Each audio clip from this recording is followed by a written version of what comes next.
Hello and welcome to 9MSN Newsroom. I'm Wendy Kingston with a quick hit of all of the big stories making news today.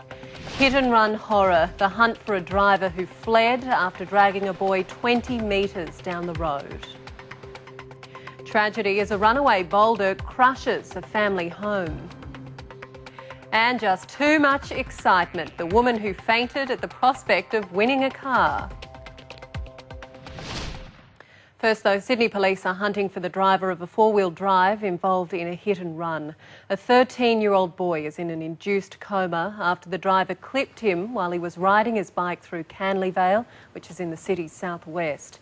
He was dragged about 20 metres along the road and the driver failed to stop.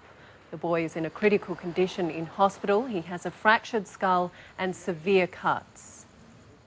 A teenager has been arrested after a man was stabbed during a brawl in Sydney's west. Police were called to Rooty Hill when a fight broke out at the train station last night. Officers had to restrain several people at the scene and the injured man was knifed in the head and the stomach. An 18-year-old man was detained over that attack.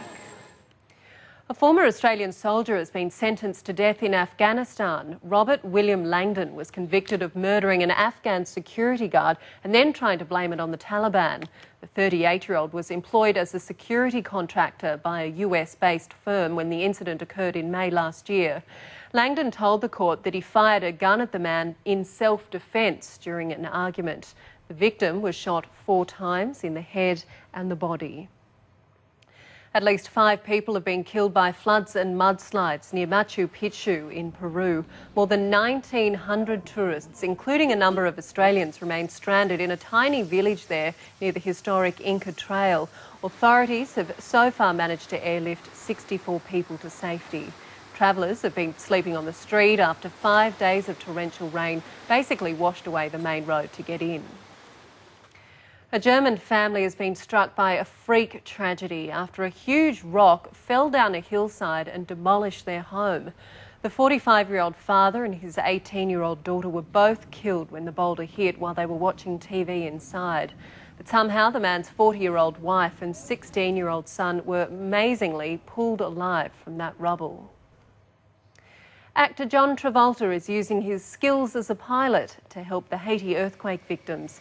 He's transported 4 tons of ready-to-eat military rations as well as medical supplies.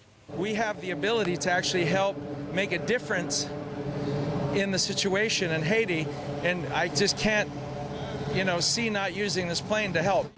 Travolta also flew over a team of doctors and Scientology ministers. Well, they brought us the iPhone and the iPod, and from tomorrow, computer giant Apple is bringing us a brand new toy. Essentially an oversized iPod, the as-yet unnamed gadget lets you read and watch movies on the go.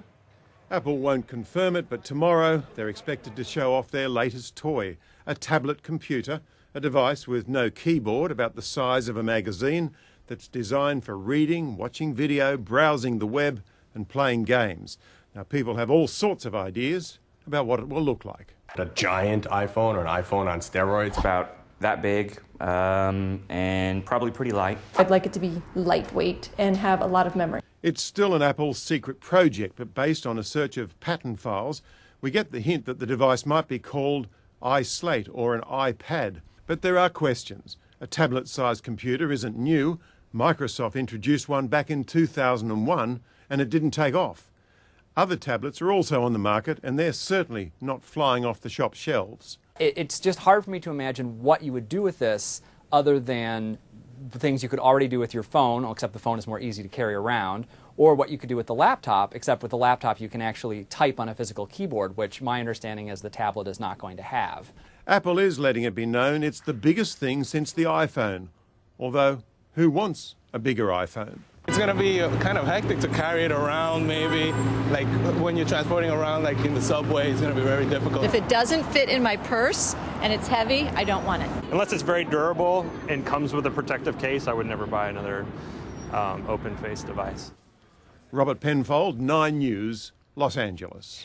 We'll just have to wait and see. Well, Australia Day finished with a bang across much of the country last night. In Sydney, around 150,000 people flocked to the harbour foreshore for a concert and a fireworks display. Stan Walker treated crowds at Darling Harbour to a performance before the real star of the evening appeared.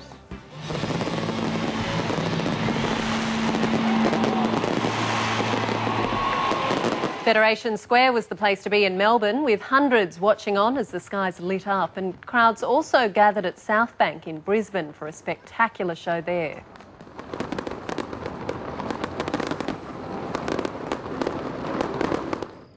And in Perth, revellers enjoyed the country's largest fireworks display, costing $1.5 million. A football fanatic in the UK has a very tough goal ahead of him. He's trying to break a world record, and that means he needs to keep a soccer ball up in the air as he travels nearly 50 kilometres through the streets of London. Dan Magnus began his colossal keepy-uppy at Craven Cottage, home of Fulham. Yeah, then we're off to West Ham. Ahead, a 30-mile juggling journey through the capital. I've been training very hard for it and stuff, so yeah, hopefully I should nail it, but we'll have to see. From Fulham, Dan headed for Stamford Bridge. The 26-year-old from Milton Keynes already holds the record for the longest keepy-uppy, 24 hours, but that was standing still. Yeah. Today there were curbs, cars and curious tourists to cope with, but this die-hard Liverpool fan was fighting fit to face the challenge. I'm a bit of a Ricky Hatton. I seem to balloon up a little bit before events and then kind of crash diet just before it. So over the last sort of 4 weeks, I've been training absolutely non-stop, sort of in my front room. I've been practicing going up and down my stairs, kicking the ball and all sorts of weird things. Following Dan on his record-breaking route was a rather special World Cup football. It's travelling from here in London, where the first game of football was played in Battersea Park, through 25 countries down to South Africa over the next 5 months, where it'll be kicked into the ground during the opening ceremony on June the 11th. Dan's raising money for an African health charity, and to mark his efforts, a gift from the South African Embassy. This is what we call a vuvuzela. Oh, excellent. And if you can use it to make as much noise where you're going. From Trafalgar Square, Dan headed for West Ham, showing off his very own hat-trick.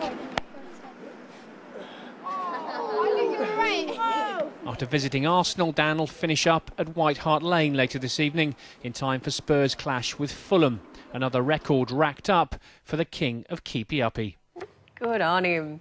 Well, the prospect of winning a new car on the American game show The Price is Right proved too much for this contestant. As you can see, she's just about to faint on stage. There she goes, but she recovers, she gets back up. She recovered, got up, and ended up winning the car. She wins the car. Good for her. She'll probably faint again. That she passed out. A young man from Kazakhstan has proven that you don't need to be rich to own a Rolls Royce. He used an old Mercedes-Benz and a few spare parts to create the vehicle that you can see there, and it only cost him $3,000. The wacky American Idol hit Pants on the Ground has found its way into politics, with a Canadian politician using the song to insult a rival. Have a look. Mr. Speaker, the leader of the Conservative Party was very clearly caught on CBC with his pants on the ground. Pants on the ground, looking like a fool with the pants on the ground. Thank you, Mr. Speaker.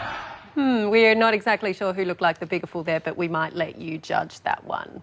Let's take a look now at the stories that are getting you clicking today. British police have used anti-terror laws to arrest 2 children's TV hosts after they were seen running around with hairdryers. Bizarre story.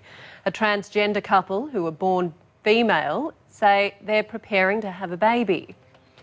And the celebrity gossip sites are buzzing over Tiger Woods yet again. Now, this time there are claims that he and his wife want to get back together. We'll just have to wait and see.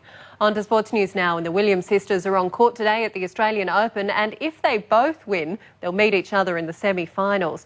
Right now, as we go to air, Venus is playing Li Na from China. Now, Williams needs just 30 minutes to win the first set 6-2 against her lower-ranked opponent, but she's having a little more trouble in the second set. Currently, they're locked at 5 games apiece. Well, FIFA President Sepp Blatter has virtually ended Australia's hopes of hosting the 2018 World Cup, revealing that negotiations are underway to keep the event in Europe. Now, the proposal is believed to involve splitting the event between the 2 European bidders. But Football Federation Australia says it will continue its bid until the plan is actually confirmed. Let's go to the weather now, and it should be mostly fine in Brisbane and Sydney. Mostly sunny for Melbourne, 32 and partly cloudy in Adelaide, and Perth should be sunny. On to tomorrow, there'll be some thunder for Brisbane, Sydney and Canberra, mostly sunny in Hobart and Melbourne. And of